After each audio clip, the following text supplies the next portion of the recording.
Afternoon, Philippines. Good afternoon, Southeastern Mindanao. Maayong adlaw, Davao. Today is Wednesday, March 19, 2025. And this is Hire Tama, Job Fair, Not Unfair. My name is Liam, and I'm thrilled to be your host for today. And I'm Caitlin, and in this episode, we're diving into a powerful advocacy called Hire Tama, which advocates for equal job opportunities for women, Muslims, and Indigenous people in Mindanao. We'll explore why this cause matters and hear inspiring stories from individuals who are passionate about breaking barriers and building a fairer future. So, what exactly is Hire Tama? Hire Tama is a movement that calls for hiring based on skills and qualifications, not stereotypes or biases. Hire represents giving people a chance to work, and Tama means doing what is right, making sure no one's left behind just because of their background. Mindanao is incredibly diverse, but sadly, many communities face discrimination in the workplace. This advocacy pushes back against those inequalities and encourages employers to be more inclusive. And joining us today are two amazing individuals. Sofia, a Muslim student, and John Carlo, a student with Indigenous roots. Welcome, Sophia and JC. Hello. Thanks so much for having us today. Pangarap ko, maging guro.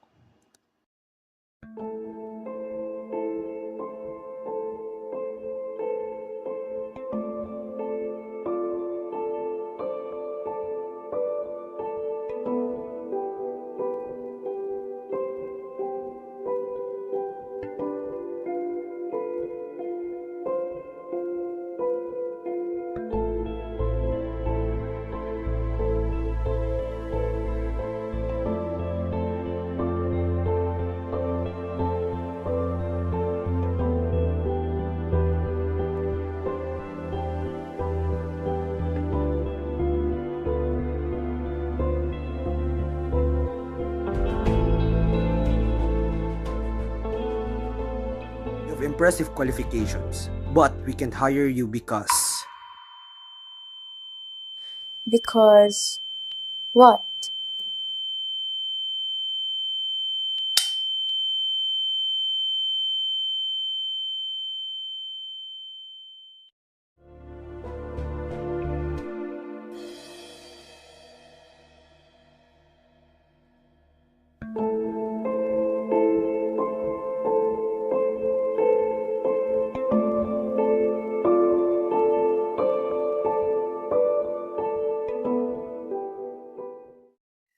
To set the stage, let's discuss the realities of workplace discrimination in the Philippines. While statistics provide a backdrop, the personal stories of individuals like Sophia and JC offer a deeper understanding of these challenges. Sophia, as a Muslim woman, can you share some of the challenges have you encountered in the workplace? Certainly, one of the most recurring issues I've faced is related to my hijab. During job interviews, I've been asked if I'd be willing to remove it to adhere to the company's dress code. This request not only undermines my religious beliefs but also makes me question the company's commitment to diversity. That sounds incredibly challenging. How did you respond to such requests? I always stood my ground, explaining the significance of the hijab to my identity and faith. Unfortunately, this often led to the end of the interview process. It's disheartening to realize that my qualifications and skills are overlooked because of a piece of cloth that holds deep personal meaning. I see. Thank you so much, Sophia.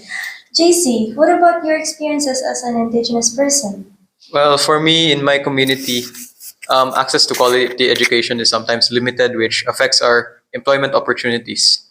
When I moved to the city seeking for better prospects, I faced many stereotypes that labeled Indigenous people as uneducated or primitive, despite having the necessary skills. I was often assigned menial tasks with supervisors doubting my capabilities solely based on my background.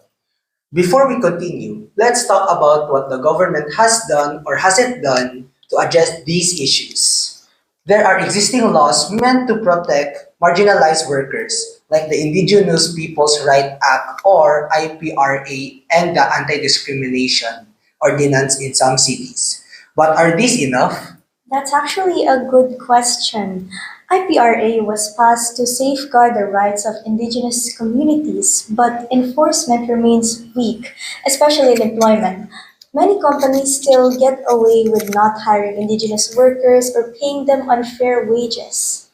And for Muslims, it's similar. The Constitution guarantees freedom of religion, but there's no national law preventing religious discrimination on hiring. Some cities like Davao have local ordinances against discrimination, but not all employees follows them. And what about the anti-discrimination bill? It's been stuck in Congress for several years. If that law was passed, companies wouldn't just choose to be inclusive, they would be legally required to be. So it sounds like that the legal framework exists, but the challenges is enforcement and national-wide consistency. Let's say a company wants to do better. What's the best approach? Strict government policies or company led diversity programs? I'd say government policies. Without legal consequences, businesses won't feel pressured to change. If companies are fined for discrimination, they'll be forced to hire fairly. That's true, but company led initiatives can work too. If a business actively promotes diversity, it sends a strong message.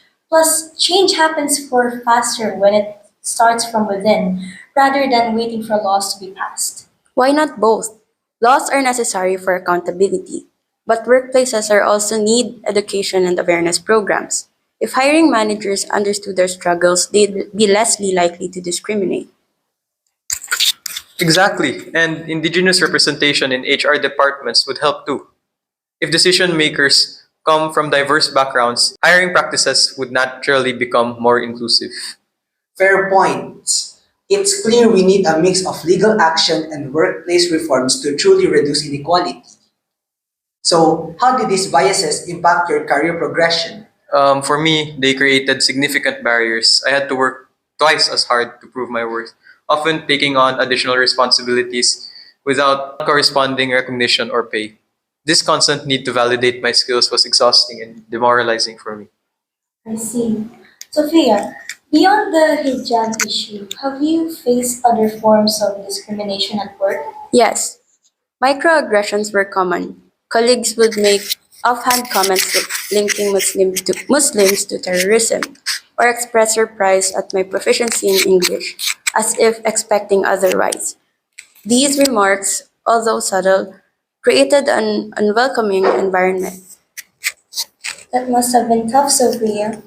It's frustrating how these subtle biases create such a difficult environment to navigate. Workplace culture should be inclusive, not something people have to endure. JC, were there instances where your cultural practices clashed with workplace expectations? Yes, absolutely. In our culture, certain rituals and community gatherings are vital. However, requesting time off for these events was often met with skepticism or even outright denial, as they weren't recognized as legitimate reasons for leave. This lack of cultural sensitivity made it challenging to balance work and community obligations. It's evident that both of you have faced significant challenges. How did these experiences affect your mental and emotional well being? Well, for me, there were times where I felt isolated and questioned my place even in the professional world. It took a big toll on my self esteem as well, as I often contemplated leaving the country for more inclusive environments. For me, it was a mix of frustration and resilience. While the discrimination was disheartening, it fueled my desire to advocate for my community and work towards a more inclusive society. Thank you both for sharing these deeply personal stories. They highlight the urgent need for systematic change. Absolutely. It's crucial for organizations to recognize these issues and implement policies that promote inclusivity and respect for all cultural and religious backgrounds. Now, let's address a question from one of our listeners. We asked on social media, what's one thing companies can do right now to be more inclusive? Here's a response from Mark in General Santos that was made through a website feedback system.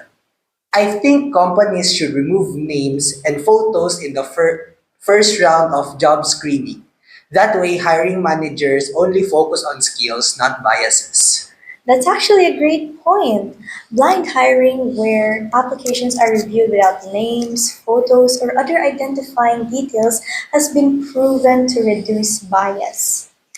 I love that idea. It forces employers to evaluate candidates based on qualifications and not stereotypes. Yes, and it would help Indigenous applicants like me too. Many of our surnames are distinct, and sometimes that alone leads to bias. A skills first approach would give us a fairer advantage or chance. And from our website, feedback is Mark from General Santos City. Mark, how are you? I'm good, thank you. Right, so have you watched the PSA video? What was your initial reaction? Honestly, it's hard. The video really captured the quiet, everyday discrimination that people don't always notice, like how someone's name, appearance, or background can immediately close doors for them before they even get a chance to prove themselves. Right. One part that stood out to me was when the job applicant was immediately judged based on her last name. It's subtle, but it reflects a much bigger problem. Did any scene in particular resonate with you? Yeah, the part where the HR manager dismisses a candidate just because of her headscarf. That moment was frustrating because it's something that actually happens. People get overlooked for their religion, their clothes, their accent. It's unfair. Employers should be looking at skills, not stereotypes. Exactly. The video highlights how discrimination isn't always loud or obvious. It can be as simple as someone's resume being ignored for quote unquote the wrong reasons. So, what do you think companies should take away from this PSA video? I think most of the businesses need to take a hard look at their hiring processes. One solutionary photos and other personal details are removed in the first round of screening. That way, the decisions are based purely on qualifications. That is such a great point. Blind hiring could help eliminate bias right from the start. Any final thoughts on why this conversation is important? This PSA is a wake up call. Discrimination isn't just a personal problem for those affected, it's a systematic issue that holds back talent and process. If we truly want a fair society, we need to challenge these biases and demand change in the workplace. Well said, Mark. Thank you so much for sharing your insights. And to our listeners, if you haven't seen the PSA yet, go check it out and reflect on how we can all contribute to a fairer hiring system. We will leave a link in the description below. And now let's go back to our guests, Sophia and JC, in the studio. And before we wrap up, what message would you like to convey to our listeners about combating workplace discrimination? I urge everyone to educate themselves about different cultures and religions. Understanding and empathy are the first steps toward eliminating biases.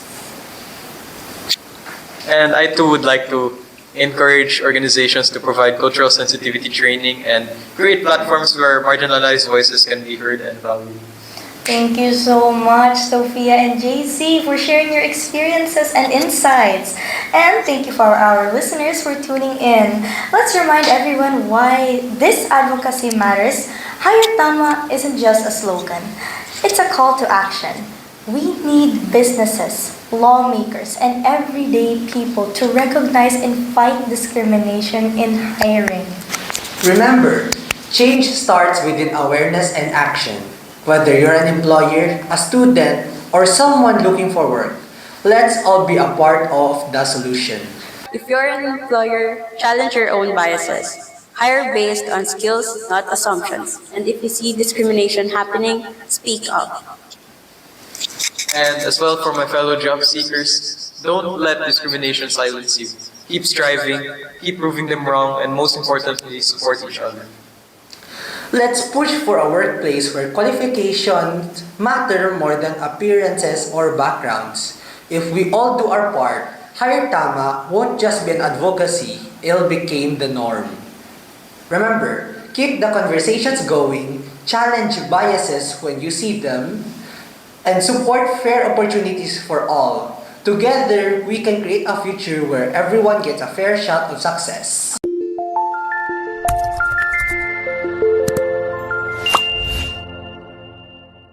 Welcome to the advocacy website Hire Tama. As you enter the website, you are greeted by a clean and intuitive interface that immediately highlights our mission, reducing inequalities in the workforce through advocacy and accessible job opportunities. The homepage serves as a gateway to our cause. Here you'll find an overview of Hire Tama, our dedication to Sustainable Development Goal 10 and why fostering inclusivity in employment matters. Moving to the information page, we provide valuable insights and data on workplace discrimination, particularly against Muslims and Indigenous people in Mindanao. This section also features our PSA advocacy video and poster, further emphasizing the importance of fair hiring practices. Want to learn more about the team behind Hire Tama? The About Us and In Contact page introduces the Mango Tree Advocates and provides details on how to reach us for collaborations, inquiries, or support. And for those looking to contribute, the donation page offers a secure way to support our initiatives through GCash. Every contribution goes towards sustaining advocacy campaigns and ensuring a fairer employment landscape. Remember that your data security is a priority. Here at Hire Tama, we are built with compliance to the Data Privacy Act of the Philippines, ensuring that all transactions and user interactions are safeguarded. So come along and explore your Hire Tama today. Navigate through our platform, learn, connect, and be part of the movement.